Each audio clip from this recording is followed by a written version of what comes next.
தற்போது இந்தியா இங்கிலாந்து அணிகளுக்கு எதிரான டெஸ்ட் தொடர் நடைபெற்று வருகிறது. 5 போட்டிகள் கொண்ட இந்த டெஸ்ட் தொடரில் இந்த இரு அணிகளும் பங்கேற்று வருகிறது.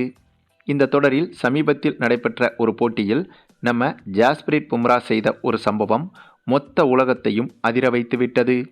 ஆமாங்க, இந்த போட்டியில் சரியாக 17வது ஓவரின் 3வது பந்தை ஜாஸ்பிரிட் பும்ரா வீச, அந்த பந்தை இங்கிலாந்து பேட்ஸ்மேனான ஜேமி ஸ்மித் என்பவர் எதிர்கொள்ள, அப்போது எதிர்பாராத விதமாக பும்ராவிடமிருந்து உலகின் அதிவேகமான பந்து வீசப்பட்டது. இதை கொஞ்சம் கூட எதிர்பார்க்காத இங்கிலாந்து பேட்ஸ்மேன் தட்டு தடுமாறி அந்த பந்தை தடுக்க முயன்ற போது அவரது பேட் உடைந்தே விட்டது. அதுவும் சுக்குநூறாக தெரித்து விட்டது. அதே சமயம் பேட்டு தான் நொறுங்கியது என்றால், பேட்டில் பட்ட அந்த பந்து பேட்டில் அடித்து ரெஃப்ளெக்ட் ஆகி ஸ்டெம்பையும் பதம் பார்த்தது.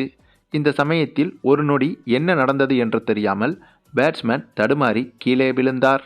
பின்னர் தான் அவுட் ஆகிவிட்டோம் என்பதை உணர்ந்து, அதுவும் இப்படி ஒரு கொடூரமான முறையில் அவுட் ஆகி இருக்கோம் என்பதை உணர்ந்து இவர் மீண்டும் எழுந்து நிற்பதற்கே கிட்டத்தட்ட சில நிமிடங்கள் ஆகிவிட்டது. அந்தளவுக்கு இந்த பேட்ஸ்மேன் மட்டுமில்லாமல் இந்த விக்கெட்டை பார்த்த அனைவரையும் ஒரு நிமிடம் ஸ்தம்பிக்க வைத்து விட்டார் ஜாஸ்பிரிட் பும்ரா. சரி, இந்த அளவுக்கு கொடூரமாக வீசப்பட்ட இந்த பந்தின் வேகம் என்னவென்று பார்ப்பதில் அனைவரும் ஆவலோடு இருந்தனர். அப்போதுதான் அனைவருக்கும் அடுத்த அதிர்ச்சி காத்திருந்தது. ஏனென்றால் பும்ரா வீசிய இந்த ஒரு பந்தின் வேகம் என்பது கிட்டத்தட்ட 172 கிலோமீட்டர் வரையிலும் இருக்கலாம் என்றும் கூறப்பட்டுள்ளது. அதாவது இந்த இந்தியா இங்கிலாந்து அணிகள் மோத இருக்கும் 5 டெஸ்ட் போட்டிகள் கொண்ட தொடரை முன்னிட்டு அதற்கு தயாராகும் வகையில் நடைபெற்ற வார்ம் அப் மேட்சில் தான் இப்படி ஒரு சம்பவத்தை செய்திருந்தார் ஜாஸ்பிரிட் பும்ரா. ஆகவே இது ஒரு வார்ம் அப் மேட்ச் என்பதால் பந்தின் வேகத்தை துல்லியமாக கணிக்கக்கூடிய தொழில்நுட்பங்கள் இந்த போட்டியில் பயன்படுத்தப்படவில்லை.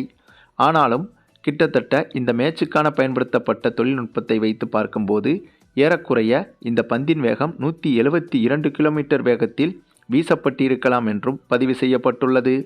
இதற்கு முன்பு சர்வதேச கிரிக்கெட் உலகில் அதிவேகமாக வீசப்பட்ட பந்தின் வேகம் என்பது 161.3 கிலோமீட்டர் வேகம்தான். இந்த வேகத்தில் வீசியது பாகிஸ்தான் வீரர் ஷோயப் அக்தர் தான். ஆக உலகின் அதிவேகமான பந்து வீச்சை விட கிட்டத்தட்ட 11 கிலோமீட்டர் வேகத்தில் அதிகமாக வீசியிருக்கிறார் ஜாஸ்பிரிட் பும்ரா.